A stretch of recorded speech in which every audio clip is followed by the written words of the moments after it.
everyone, this is your host Brian, and welcome to our very first episode. Today's topic, Basset Hounds. They've got cute long ears, but how long is too long? Find out about all that and more on this week's episode of the Pause Button Podcast.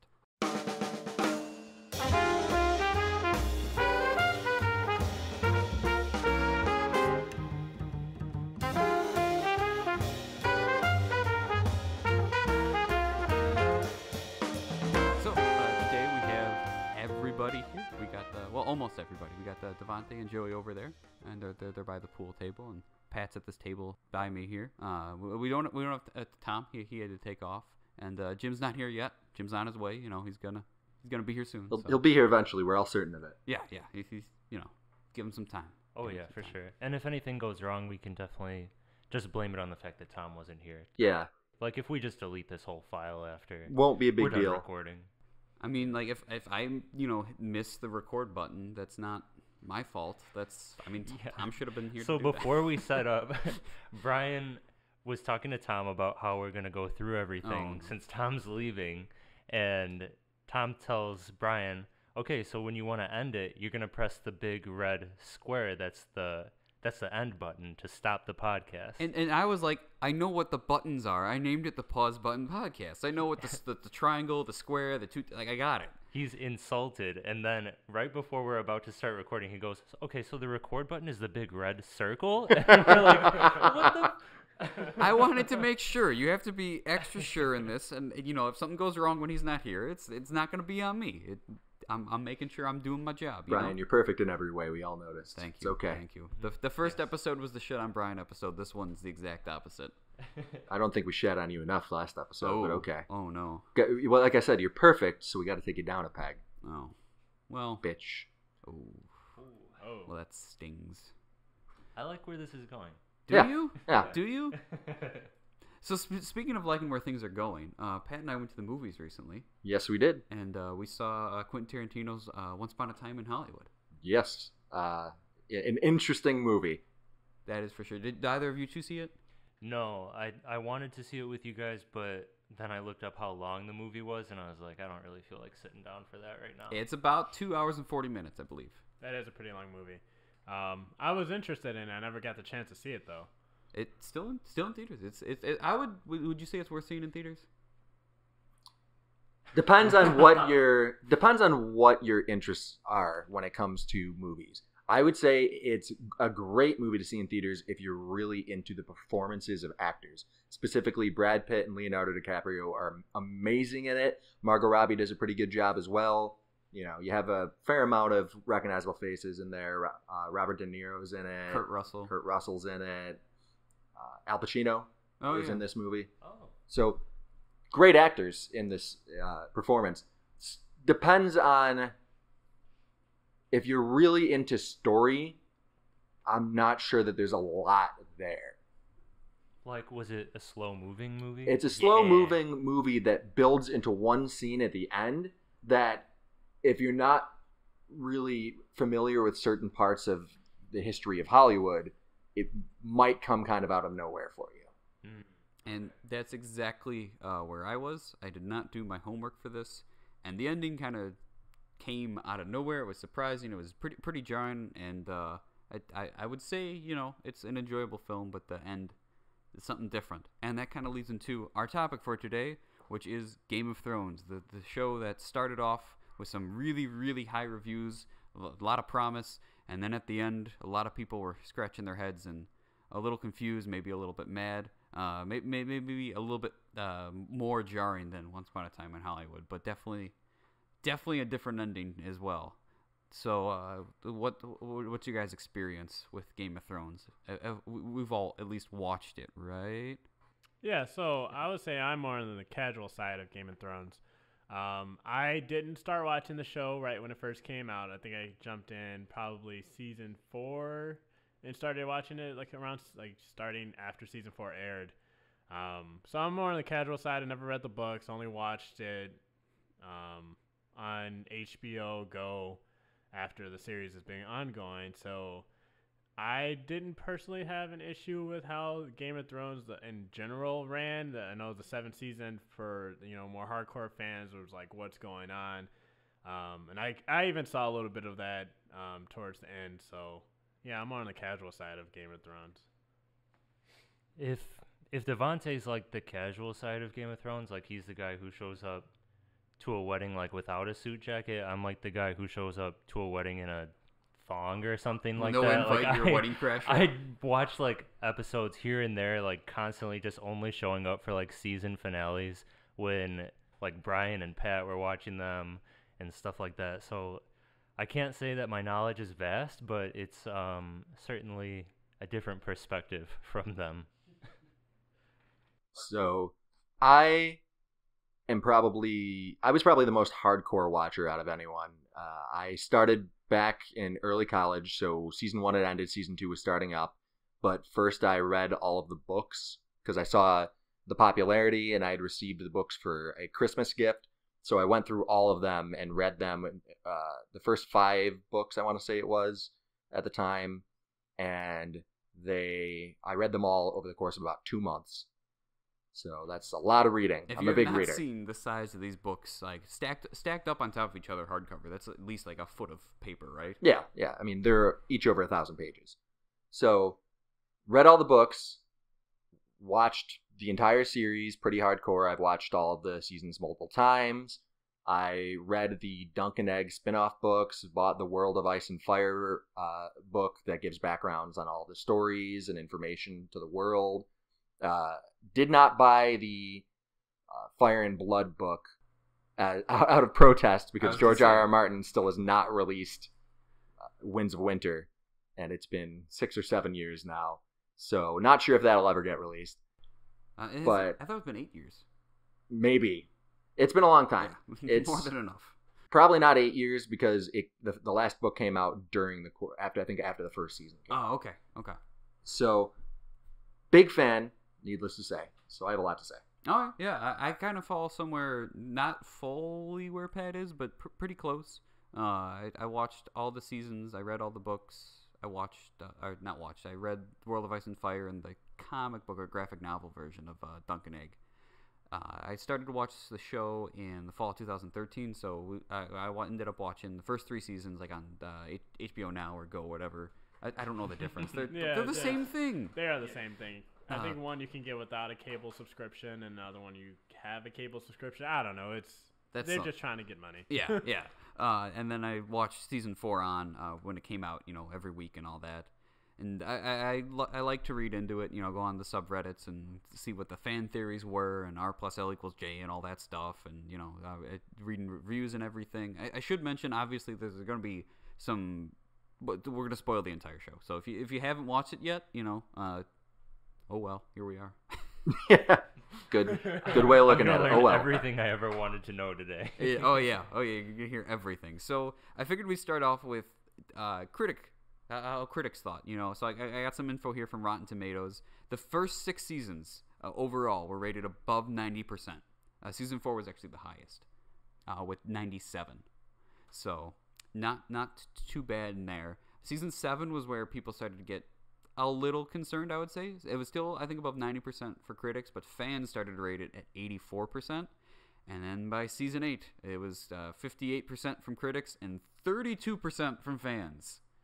So definitely pretty different. So you're saying they hit a home run with that last season? Perfect. It was a perfect shot, and it was a quick decline. Episode 1, 92%. Episode 2, 88%. Episode 3, 72%. And then just all the way down to 48% for that last episode. Yeah, it was not well liked, I would say. I think it's fair to say that there was some question marks people had about it. Metacritic had basically the same kind of information and all that. Everything was pretty high. In fact, its highest rated season was season 4, and then by the end, actually, on Metacritic, season 6 was the lowest one. Which I would say season 6 is some of the best episodes of the show. Season 6 is great. It has Battle of the Bastards. It has the reuniting between Sansa and Jon, which was a great moment at the time. We hadn't really seen any Starks or Stark-aligned characters reunite until that point. Oh, yeah. And that episode, the 10th episode, with what's the name of it? The Light of the Seven, with the cello and then the organ. And That's then true. The blowing up of the sept. Like, that was one of the coolest moments on TV I've ever seen. And one of my favorite pieces of music in the entire show. Yeah. Probably easily my favorite piece of music in the entire show, and one of my favorite pieces of music from television. Yeah, I would say it's arguably better than like the theme of the show. Oh yeah, I definitely agree. I would probably say that is my favorite season. So I can see why people would think, or at least Metacritic would assume that this is, or say that this is the best season. But yeah, Battle of the Bastards is probably my favorite of all time, like battles in all of Game of Thrones. It was so gruesome and just, yeah, so gruesome. I love the setup for it. I think was great because you really hate all of the characters that are involved in it, and just I think for me, I got more emotions out of that season than the rest of them. I mean, I know that everybody has their own opinions, but that's just how I felt about it. Well, so season 4 was like the highest ranked one from both of them. Why? What was in season 4? I'm trying to remember. That had the battle at the wall, right? Where like they're doing like the now his watch has ended, and they go in and like kill the giant in the wall, and like they're throwing like the big spear things and all that. That was season 4, right? I think so. I'm not completely Yeah, sure. season 4 does have the Battle at the Wall. That's and then correct. the purple wedding with Joffrey choking. That was everybody loved that. Oh yeah. Except I remember it got ruined because the image on HBO Now or Go whatever was whatever actor that is holding his throat, eyes bloodshot, all purple. It's like, oh, what happens this? I have no idea. So that was a general thing there, and then that was Jack Gleason, by the way, who Jack played Gleason, Joffrey. yeah. I feel we need to say his name because he had a brilliant performance in that show and played one of the most despicable characters in television history in such a fantastic way. You want to hate him, but you gotta love the actor because absolutely did a great job. As far as the fan reactions go, I went to the subreddit on reddit.com called Free Folk. If you don't know what that is, there was a Game of Thrones subreddit where they talk about the show and everything, and then the Free Folk, named after the people who lived beyond the wall, they were perfectly okay with spoilers, perfectly okay with leaks. There was nothing that was beyond limits for them, and they were the ones who won't kneel, kind of thing. So the top-rated comment on that subreddit to this day, with 146,000 upvotes, is 30K upvotes, and this becomes a Lord of the Rings subreddit. So they were ready to just dump the whole Game of Thrones thing. Let's just jump right over. The people crying for remaking the last couple seasons. Gifs of Tywin Lannister, where he's cutting up the deer from like season 2 or whatever, like scolding D&D like they're children. Complaints about D&D not showing up to San Diego Comic-Con. I should have mentioned D&D is a nickname for the showrunners D.B. Weiss and David Benioff. The two of them together ran the show. I was just about to ask you that. I was like, what are you talking Dungeons about? and Dragons, man. It's all related. The two of them, they ran the show from the start, so they definitely gave us some great stuff, but they also ran the show to the end. So maybe it's time we start talking about, let's start the good stuff, because the season wasn't a complete crapshoot, right? There were still some enjoyable moments, right? Oh, of course. What'd you like? I really enjoyed episode 2. I thought episode 2 was great, especially because it seemed to be building up to a lot of character deaths that didn't end up happening in the 3rd episode. But I'd like to point out, you're in your first point of something good, and it ended with, but that didn't exactly go well. Well, if we're talking about standalone, it wrapped up a lot of character arcs. It wrapped up Brienne's. It seemed to wrap up Jaime's very well. It wrapped up Theon's as well, where he was prepared to give up his life. It seemed like we were headed to a great moment for a lot of characters. And it honestly, as a standalone episode, I think it is a brilliant, quiet, sort of stoic episode. If I remember correctly, that was the episode that happened before Endgame came out, and before, obviously, the battle that would happen in episode 3. And everybody was so excited for that weekend. It was like on Thursday, or whenever you're going to go see Endgame that weekend, you were like, who's going to die in the Marvel Universe? And then that Sunday, oh God, who's going to die in Game of Thrones? And it was just this big pop culture kind of tense moment of everybody waiting to see what happens. Yeah. What I really liked was I feel like Tormund was at the top of his humor in that one, with the whole like Giant's Milk and all that. Everybody loved that. Jaime knighting Bran was a wonderful moment. I don't know about you guys. I cheered up during that. That's beautiful. It was done really well. And then whoever the actor is for Podrick Payne, his singing was unbelievable at the end of it. I feel like that really like gave it a nice ending moment to that episode. Jamie knighting Brienne is probably my favorite moment in the season. Really? Overall, yeah. Wow. Okay. Yeah, so I mean, more on the casual aspect of it, I do like how Pat said earlier how you just it was kind of like the calm before the storm type thing. Like everybody's getting prepared for the the White Walkers about to invade the castle and everything. So they're preparing for death, and you can see at least I thought everybody kind of portrayed their emotions pretty well. Like Brienne, Brienne finally getting knighted, as she wanted to her whole life. That was her goal. Like her mission is become a knight, even though she's a woman. And Jamie being able to do that for her, because they gained a relationship or a friendship over these last few seasons, so it was perfect that he was able to do it. And I feel like, at least for me, I didn't want to just jump right straight into the battle. So this episode was good to see how these characters are actually human. Yeah. They have a human aspect of them, that they actually are afraid to die or they're preparing themselves for death. So I thought that was pretty cool. And how they all deal with it, whether they're drinking and pretending everything's okay or just cowering in the corner like, this is it, I'm going to die. Oh, God. Right. I also thought that as far as later in the season, where a lot of the negative controversy comes from, and a moment that is considered controversial, I actually think the concept of Bran becoming king wasn't a bad one. It's a big twist and makes sense from the overall male-dominated society. They would feel the need to choose a man, so Sansa's out of the picture, and they need a Stark. Stark is a powerful name. Now, you can talk about how the show didn't really set it up very well, and I would overall agree with that. And it seems weird the Grey Worm's still hanging around and taking Tyrion's advice into who should be king. But sure, I'm sure the books will do it different if it ever gets around to that. But as far as the overall concept of Bran becoming king, I was fine with that, especially because Bran had been kind of a meme that season, so it was sort of funny. Sort of funny, too. Just staring at people when they come in, not saying anything, just looking from that same spot, foot in the middle of the snow, just watching under the blankets. Forgotten by his family and friends.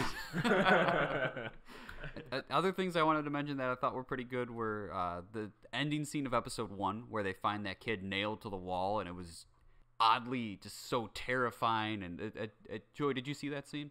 No, I didn't see that at all. Yeah, so this sounds like very graphic. It's interesting. They find this castle completely empty because the army of the dead's already been there, and it's just this swirl of limbs nailed to the wall, and in the center is this corpse of a kid, and they're like, "What the hell?" And then all of a sudden, the kid wakes up because they raise the undead, and he just starts screaming, and they set him on fire, and then the whole circle starts on fire, and that's how it ends. You just fucking light him up. Well, okay, yeah. The flames were the only thing that could kill them, other than like the dragon glass. Yeah, so. Mercy for sure. Yeah, so like that's.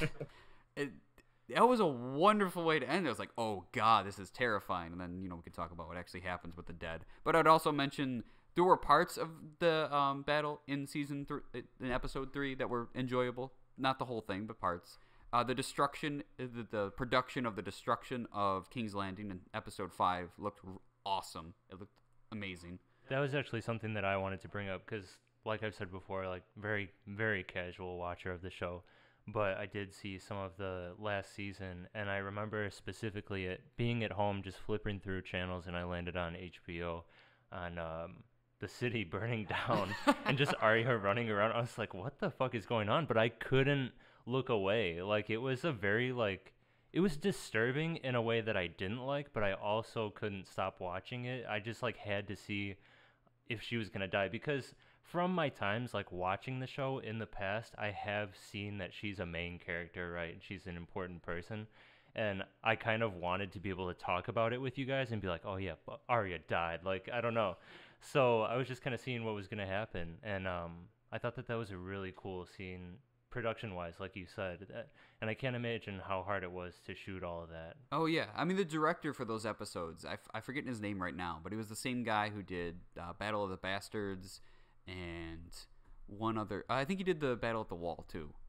I think he also did the Battle of Blackwater in season 2. Did he? Oh, okay. That guy is a visionary. Yeah, all of that was great. So like Joe said, I personally liked the destruction of King's Landing better than watching Arya run around and when in the castle.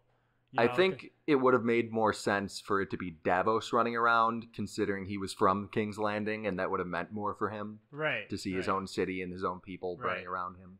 Pat is also the world's biggest Davos fan, so Davos is the best character in that show, and he made it, boys. He made it. Didn't die. By the way, quick note: it was Miguel Sapochnik who was the director. Yeah.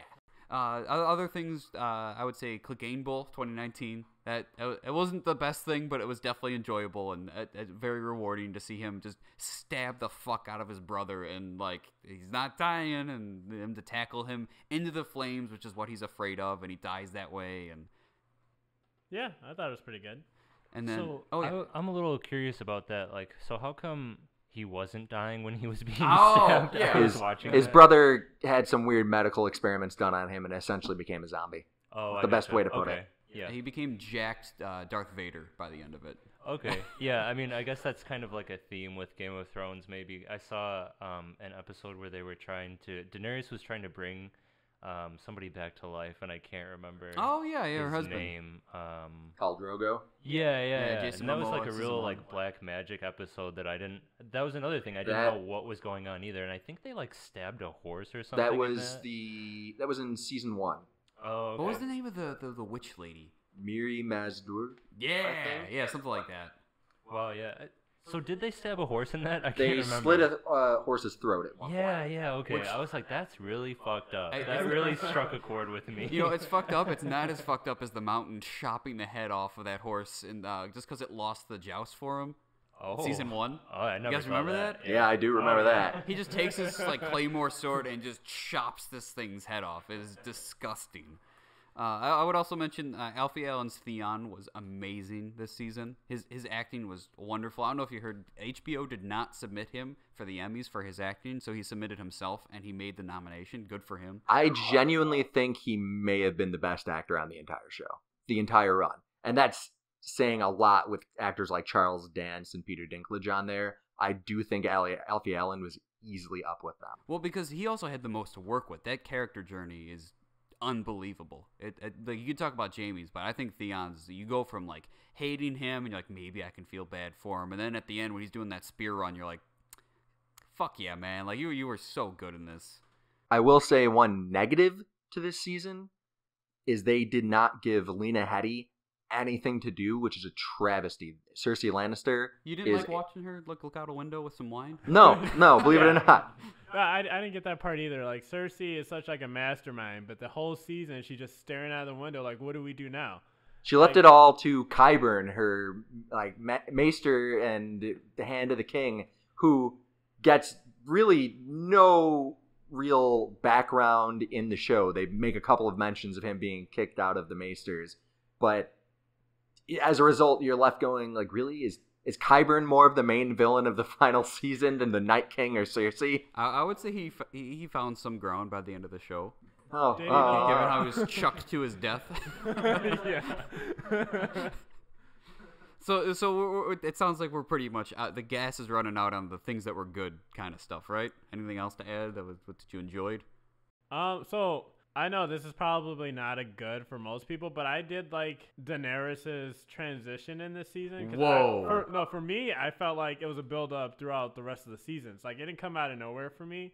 Cause I noticed the little small things that, like, how she's been slowly killing more people, like slowly getting more angry with her decisions from her team.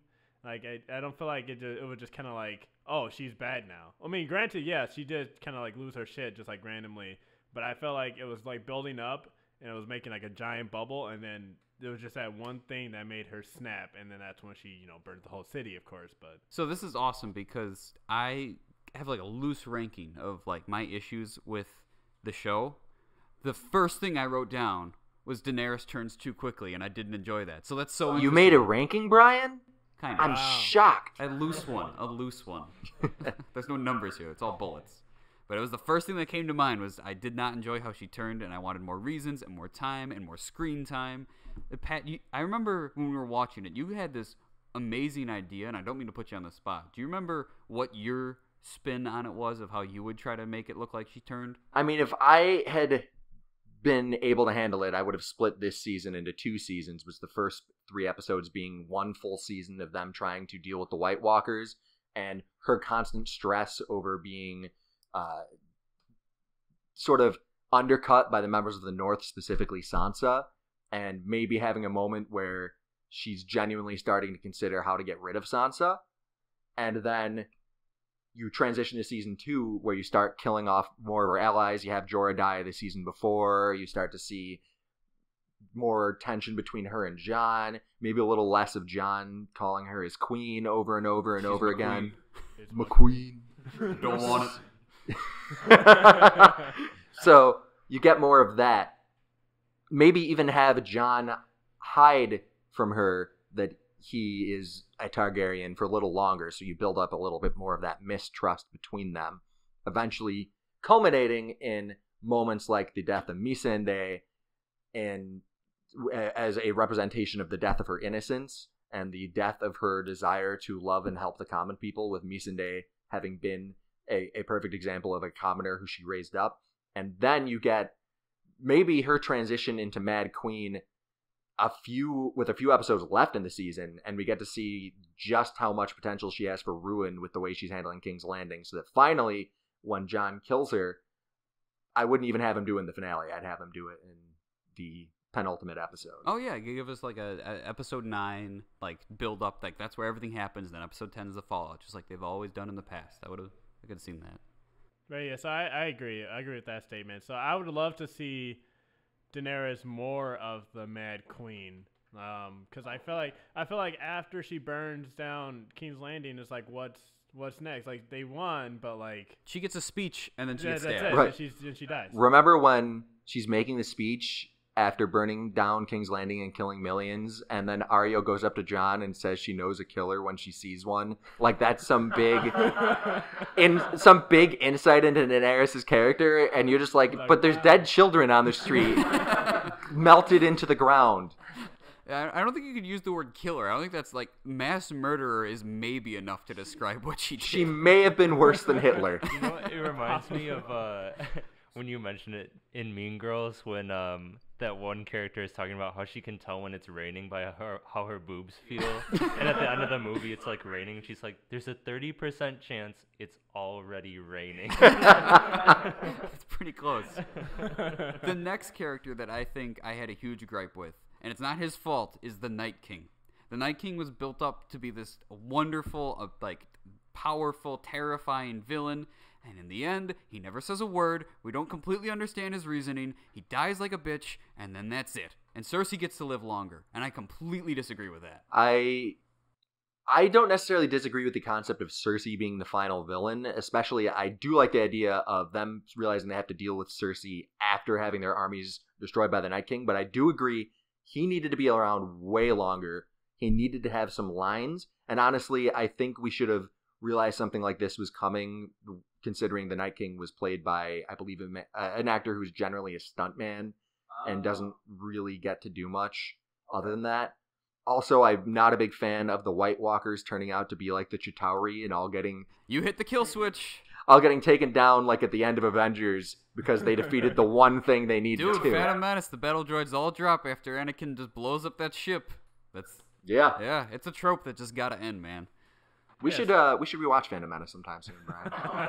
Quick side note: we're planning to watch all the Star Wars episodes to lead up to Episode 9. It's 20 weeks from the day we're recording, so one every other week. There's 10 of them, and day of comes. We're planning to watch after this recording, and Pat's like, "Make sure to bring Phantom Menace with you." And I have Phantom Menace on VHS, and no one has VHS players anymore, so good luck with that. We're not gonna watch Phantom Menace today.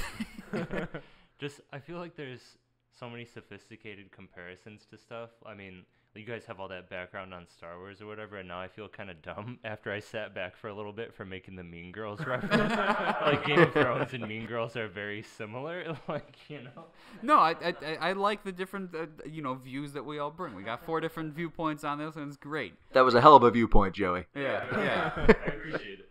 Moving on. 1 second. I have something about the Night King. So, I know we talked about how he didn't have any like lines or anything, but we didn't even really see him fight. Yeah. No, that's a big thing. Like he never fought. Like he got knocked off his dragon, but then as John's coming up to him, he just raises more White Walkers and walks away. Hey, he got burned and he smirked. Yeah. So like like I don't know. I feel like they could explain that a little bit more. Like for me, I was like, why is he not burning it? Like, isn't fire supposed to? Right? I know he's like the boss, but at least like show some sort of pain. That's I wanted to talk about that in episode 2 during all of that. The director, that Miguel Sapochnik or whatever, the stuff he wanted in that episode that D.B. Weiss and Dave Benioff told him no. He wanted an army of wolves led by the Nymeria, Arya's direwolf that disappeared. He wanted Bran to warg into them. He wanted like dragon fights and unbelievable stuff. And they're like, it's fine. Just have the Dothraki charge out there, all die, and then not all die and show up later on. Like, yeah. Didn't they say in the inside the episode that was the end of the Dothraki, and then they're focused on it heavily? They did. Clearly not. So the next thing I wanted to discuss is the human embodiment of a bad guy, Euron Greyjoy. Yeah, so the whole time he's there just to be the bad guy. He stabs people because the plot needs him to. He has the aim of a god when it's time to shoot a dragon out of the sky. Clearly something he's been practicing his whole life because, you know, everyone knew dragons exist and he was ready for it. He swims like a fish in heavy chainmail armor miles from shore right to the place and right where he needs to be to stab Jaime to make sure that happens. I just kind of feel like the best way they could have taken his character is if they gave him an eye patch, a hook hand, and 2 peg legs. And he would have been a more compelling pirate than the pirate he was. And I don't blame the actor, because even he seemed a little upset, and I think he was a little more ready to play the book version of Euron Greyjoy, who's a lot more creepy and like mysterious and like a genuine sociopath who's not he's driven by a need for power, like so many characters in the series, not by a need for banging the queen. Yeah, like that was his only goal, right? Just bang Cersei and he dead. So he won the Game of Thrones in the end. Yeah, he's the true victor. He's the man who killed Jaime Lannister, even though he didn't. It was the bricks.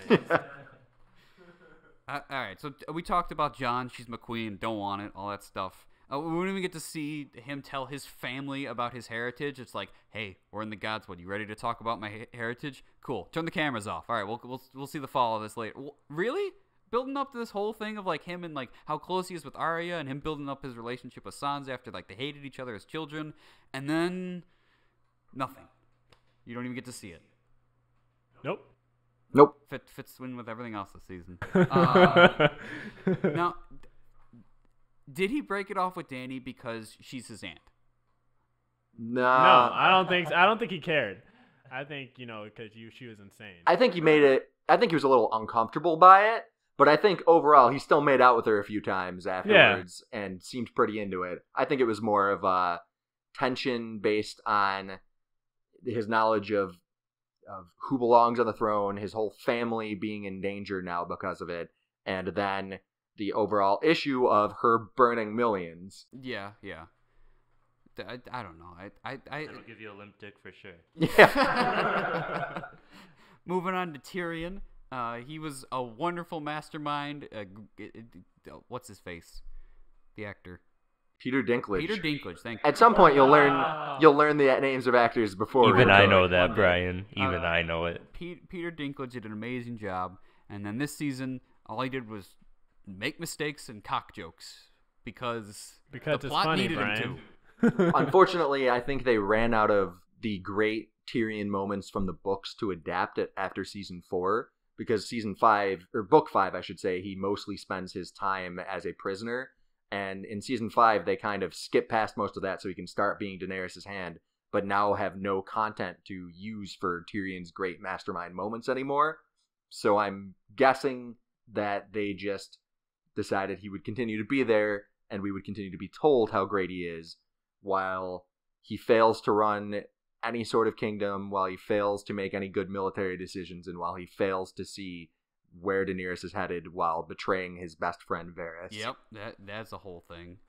Speaking of best friends, Bronn, He's your best buddy, but offer him a castle and he's ready to shoot both of you. So how did he just walk through that night? Man. How did he just make it through everyone to get?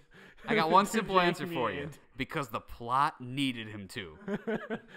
He just shows up out of nowhere. Like nobody spotted him walking in. Like absolutely no. Don't worry, though.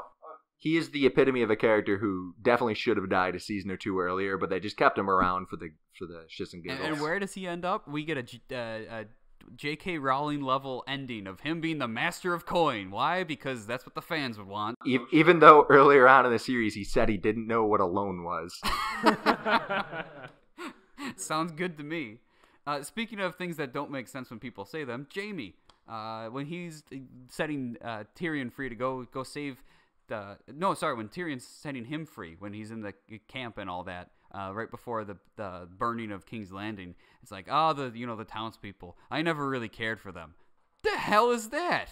This whole Kingslayer thing was he was saving the townspeople from being burned by the king. Yeah, his character arc didn't make much sense. It sounds like they were going for the concept that Cersei was more of an addiction for him than anything else, and he needed to bounce back into her arms again. I just don't see it based on the Jamie we saw in the entire rest of the series. No, it didn't fit in. We talked about Cersei already. We don't have to talk about it too much, but we can't have this episode and not discuss Starbucks coffee being in Winterfell and Sam drinking a water bottle while they're debating the next king. Yeah, not great. Honestly, those just felt like really strange periods on the end of at the end of a season that was filled with issues. Like, it was just, of course, in this season, we had to start finding things. Yeah. So there's a problem in production along as the writing. Yeah. Other things we can talk about, the dragon crossbows that are perfect aiming machines when it's time to kill Rhaegal, and then when it's time to defend King's Landing, I don't know, where's the dragon? How are we going to shoot the dragon? Nothing happens. They don't hit him once. That's because Euron wasn't on it. Yeah, because Euron had to reload that thing like a fucking champ, man. You see how quickly he shoots Rhaegal in episode 4? Oh, yeah. Before they even spot it. It's crazy. It's insane. We got to talk about, Ghost. When it's time to say goodbye to Ghost and the budget just won't let Jon pet him. Can't interact with that wolf. All the budget went to the dragons, man.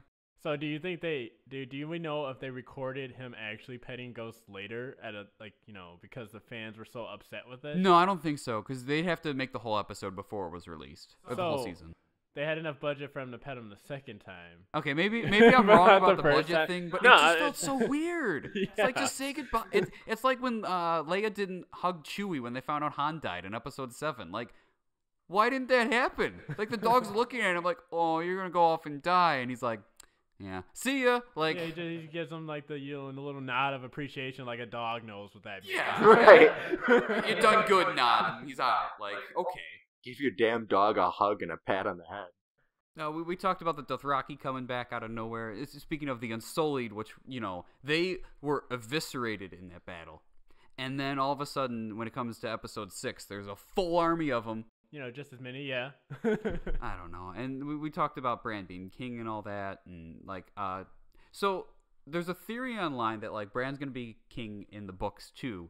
But he was possibly, mind controlled or what's his face? Possessed by the three-eyed raven, Brynden Rivers, a.k.a. Shit. I don't remember. I don't remember much more about that. It was a lot of facts. Yeah, Miri Mazdur I remember, but so he's like, but not him. So they're like, are you ready to be king? He's like, why do you think I came all this way?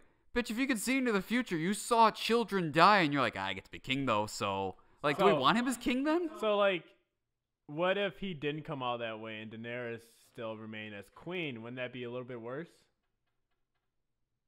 I don't know. I'm not George R. R. Martin. No, yeah, but I can kind of see it. I love Bran, by the way. Bran's my favorite character. He's great. Even though he's, a little weird and, I like him as king, but yeah, it felt a little weird to be like, yeah, I could see the future, but we're not going to talk about those kids or anything. So, yeah, I do understand. He probably should have tried to change it, but what if him trying to change it made it worse? Yeah, fair enough. It's kind of like That's So Raven. Huh? She always saw the future, but she could never make it better. That's so three-eyed crow. There you go. Yeah. That's good. That's good. Also, during that king's making scene, Sansa's like, nah, man, the North's it's gonna be on its own. We're being independent. And Yara from the Iron Islands, who fought for their independence at least 5 times in the past 100 years, she's just like, cool. I don't need it. Yeah. All right. They also didn't bring up that Theon gave their lives for them, so maybe she'd be more willing to side with the people her brother sacrificed himself for. Also, I loved all the memes of, Dany gets stabbed by Jon, and then Drogon comes in, and he sees the sword sticking out of her, and he's like, pointy. That chair is pointy. You bastard! And he burns the chair because he thinks it stabbed her. Like, I get that he's trying to burn the symbol of what ruined her and what broke her down as a person. I would have liked a couple more scenes of, like, oh, okay, the dragons are smart. They understand a lot more of the world than we thought. Yeah.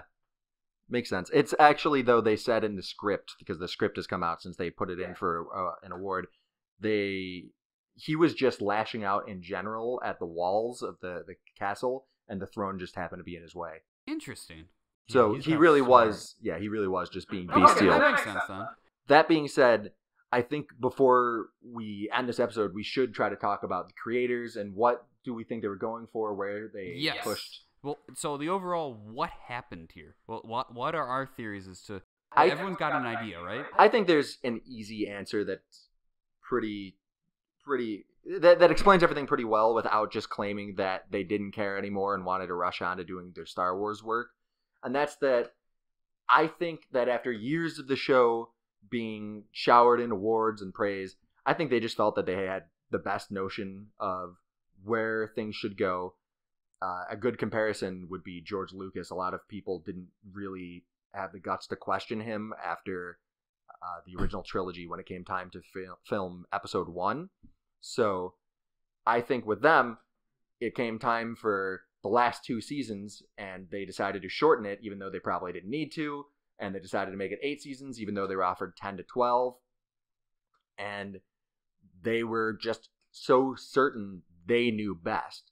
Best for these characters, best for the character arcs, best for the story, best for the story length, best for the production value, and that's where they were headed. I really like that point. I didn't think of that. What I think happened was George R. Martin told them the end. Maybe not when they started the show, maybe by season 3 or 4. And then they always knew that Bran was going to end up on top. Jon stabs Dany and he goes north of the wall. They knew where we were going the whole time. But he gave them no roadmap. It was kind of like, you're going to get to California from New York. How am I going to get there? I don't know. You're going to get there. I haven't written it yet. So for them, they had to fill in the blanks of this masterful storytelling that George R. Martin did. But they're not amazing writers, they're good directors. Like, you can't watch that show and not say they did some amazing stuff, but at the end of the day, having to fill in those gaps was a big ask, and I don't think they were prepared to do it, because everyone thought that George R. Martin would at least finish up the 6th book by the time the show ended, so they probably expected more material. It's like trying to explain something you're great at, but somebody else is like an amateur. So like if you're playing like your favorite game and you're trying to teach somebody new how to do it, and you know it so well, and it's confusing to you to explain the basic stuff because you just know where it's going. Does that kind of make sense? When you said it was a big ask, I thought you said big ass at first. I was like, oh. Yeah, but I do see what you're saying, Brian. But I didn't. So after what Pat just said, I didn't know they had the option to make it like 10 or 11 seasons. So I was under the impression that HBO made them run it short. Yeah, so you would think so. Yeah, so I thought, season 4 was the highest rating, the season 5 got a little bit less ratings, and season 6 got less. So I thought HBO was like, all right, this show's dying. We're only going to give you 2 more seasons. HBO not only offered them as many seasons as they needed, they offered them as much money as they needed. Yeah, because this was the #1 show for that channel. Yeah. Wow. My mind is blown. I think they also, I forgot to mention, I think that they also just tried to make it more enjoyable for everybody. That's their style. So they tried to make it really easy to adapt to. If you're jumping in at season 8, that's fine. We'll make you understand what's going on really quickly. And that's not the in-depth, really intricate storytelling and character arcs that George R. Martin would do. So it didn't have that same feel. It was just kind of like this mainstreamed kind of like, look at this cool battle. It's like, did we earn it though? And they're like, yeah, it's cool. Yeah, looks cool. Yeah, I can agree with that. So yeah. So given that, forward from here, the 2 directors, David Benioff and D.B. Weiss, are off to do a Star Wars trilogy, but their contract with that actually changed because they signed a contract with Netflix.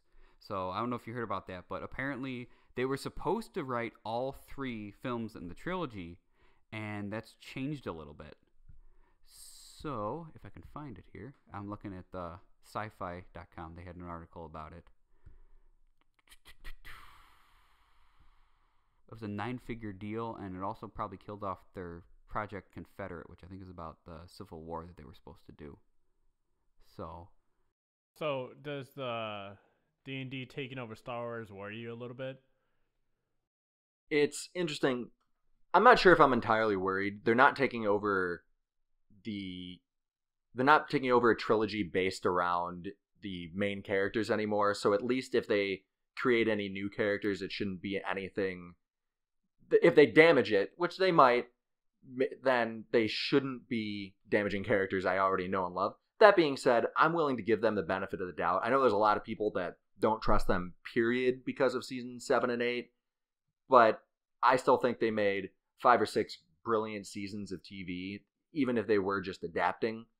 And maybe they'll pull off something great again with Star Wars. I will say I do hope they're not adapting the Knights of the Old Republic video games into a movie. I found it here. So they were originally supposed to write the trilogy. Now they're writing a treatment for a trilogy of Star Wars films with a commitment to script at least one of the films themselves. That's straight from sci-fi.com. So something, the deal with Netflix, which also isn't very descriptive. It just kind of says an extensive deal. I don't know if they're running multiple shows or just one big one or whatever, but it kind of changed how much of a grasp they have on Star Wars.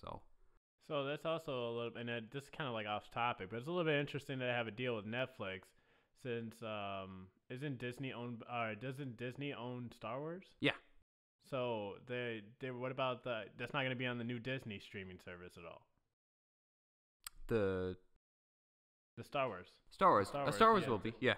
Yeah. So aren't they writing a Star Wars series? You said that's going to be on Netflix. Oh no, sorry. The Disney stream? No, sorry. Their Netflix deal is separate. Yeah, their Netflix deal is separate. Their Star Wars is a new trilogy of Star Wars movies, outside and separate from dealings with the Republic of the Empire and all of that. Oh, okay, yeah. That's why I was like, I'm surprised that Disney would allow that to, happen. Yeah. The other quick thing we should mention is that there are some prequel or spin-off shows that they were planning. Originally, there were 5 in development, but now it's only down to 3. So the only one of them seems for sure like it's going to happen. It's going to be written by Jane Goodman, who worked on Kingsman 2. And it's set thousands of years in the past, during the Age of Heroes, talking about the White Walker's origin, stuff off to the east, some mysterious stuff there, and the Starks of Legend, which makes me think they'd be talking about Bran the Builder, who built the wall, and I think he built Winterfell too and everything. So, do you guys think that you're gonna watch the prequel? I know George R. R. Martin's writing on it too, so it's not tied with D&D at all. Odds are I'll just look at reviews, and if reviews are telling, then I'll give it a shot. If reviews are telling me that it's poor, then I'll probably dismiss it.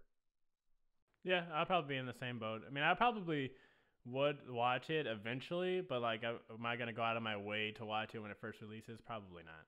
All right, yeah, I think I've wanted to watch it now that season 8 happened. I'm a little bit worried, so I think I'd go along with Pat. Where what do reviews say, Joey? Yeah, I think I'd probably watch it as long as other people are watching it. I might not remember to watch it on my own, but if you guys are saying, hey, come over, we'll watch it, I'll probably give it a shot. It sounds interesting, I think, personally. Yeah. To me, it speaks a little bit more to me than the actual series of what Game of Thrones was. I feel like this sounds a little bit more up my alley for whatever reason. All right. Well, I hope you... Any other last things before I go into the whole rigmarole? Okay. Well, we hope you enjoyed us discussing Game of Thrones and the season and everything. If you agree or disagree, let us know. We've got Facebooks and Twitters and Instagrams and all that. We'll start both our own and the podcast versions itself. Let us know what you think of the season. If you agree, disagree, if we're completely wrong, or we said exactly what was inside your heart. But before we go, Tom's going to tell us what our next topic. What's the next topic, Tom? Next week's topic is Bigfoot and why he hasn't visited me in 27 years. We hope to have you guys there. Cool. Okay. And now we're gonna hit pause.